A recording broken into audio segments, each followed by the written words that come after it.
La thyroïde. Alors là, j'ai plein de choses à vous dire. Ça veut dire que les femmes ont 5 à 10 fois plus de chances que les hommes d'avoir problème thyroïdien. OK? Regardez là, 80% de maladies auto-immunes. 80% de maladies auto-immunes. Les femmes. Lupus, 9 femmes contre un mec. Thyroïdite, 20 femmes contre un mec, ou sinon 10 femmes contre un mec, ou sinon 9 femmes. Les études ne sont pas précises, mais on a bien compris, c'est plus de femmes que de mecs. Sjogren, tout est sec, n'est-ce pas? C'est une maladie de Sjogren. Connaissez que tout est sec. La personne n'a plus de larmes. 7 femmes sur un mec. La CEP, les scléroses en plaques, 3 femmes sur un mec. OK? Tout ça sont des statistiques, évidemment. OK? Qui a dit ça? Endocrine Society. C'est pas moi. OK? Endocrine Facts and Figures de la Société d'endocrinologie américaine. Parce que eux, ils adorent les statistiques. Mais je vais vous expliquer pourquoi. Hein? Pourquoi les femmes ont plus de maladies auto-immunes? En gros. OK? Regardez bien.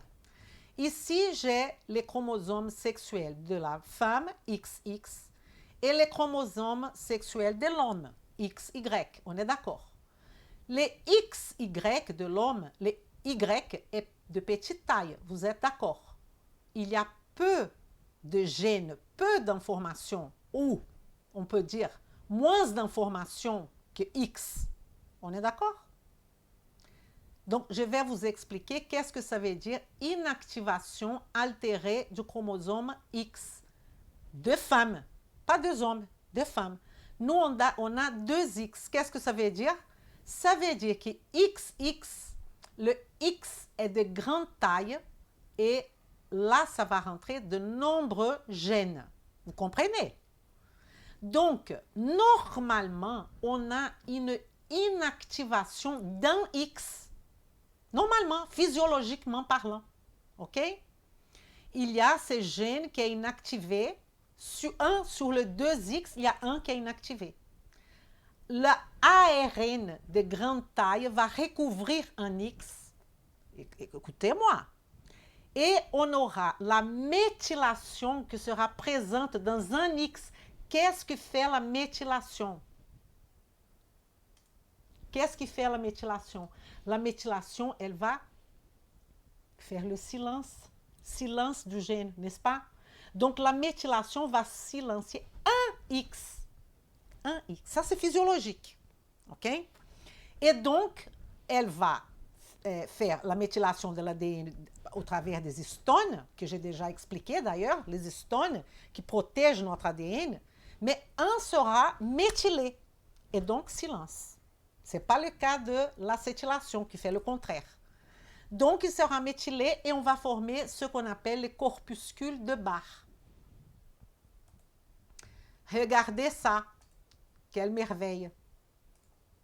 Là, vous voyez? Pour que vous puissiez vraiment comprendre. Ici, on a le noyau d'une cellule féminine et aussi on a un noyau de cellules masculines. Donc, vous voyez ce petit point-là? Ça, c'est effectivement le X qui a été réprimé. OK?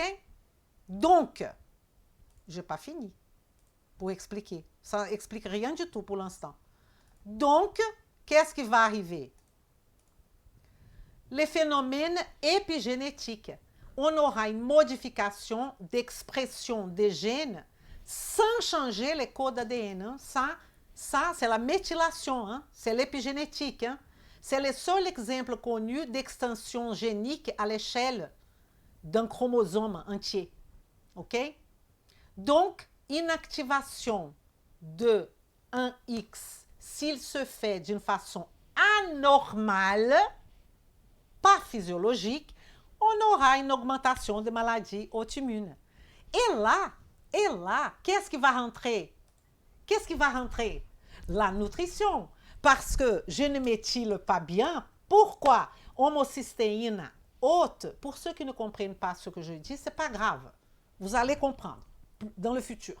Mais pour ceux qui comprennent déjà, regardez la beauté. Méthylation ne va pas bien. J'ai un problème au niveau là. Si j'ai ce problème-là, j'aurai une inactivation altérée du chromosome X. Et ça va me donner plus de maladies auto-immunes pour les femmes. Vous comprenez? Et pourquoi je dis que c'est un problème nutritionnel? Hein? B6, B9. Je ne vais pas faire le cycle de la méthylation. Né? Folate, B12, tout ça. Est-ce que cette personne a une SNPs au niveau enzymatique de la méthylation? Je n'en sais rien. Mais vous voyez comment il faut raisonner. Mais là, on est au niveau hormones. On a déjà compris toute la base. OK? Donc, ça, c'est la première raison.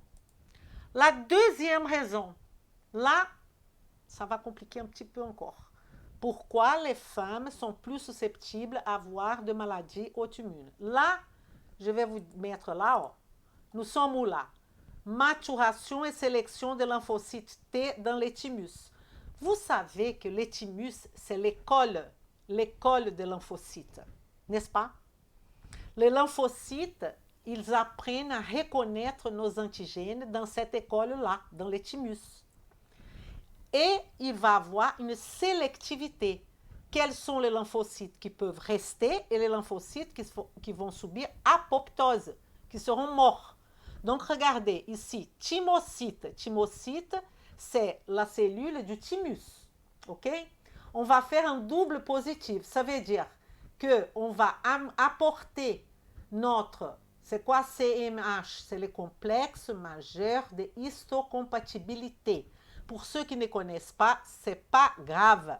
Vous devrez connaître avant le chapitre, on va dire, le chapitre immunité, système immunitaire, ok? Qui sera, par exemple, dans notre formation. Donc, vous avez CMH classe 1 et classe 2, que s'il y a une reconnaissance, ah bah, si notre lymphocyte va reconnaître ça comme ennemi, on va tuer ce lymphocyte. Si il ne reconnaît pas, ça veut dire si il laisse passer, il va respecter notre antigène, qui c'est l'antigène du soi, ok? Donc, on aura la maturation de lymphocytes, un lymphocyte TCD4 et TCD8. Vous comprenez ça?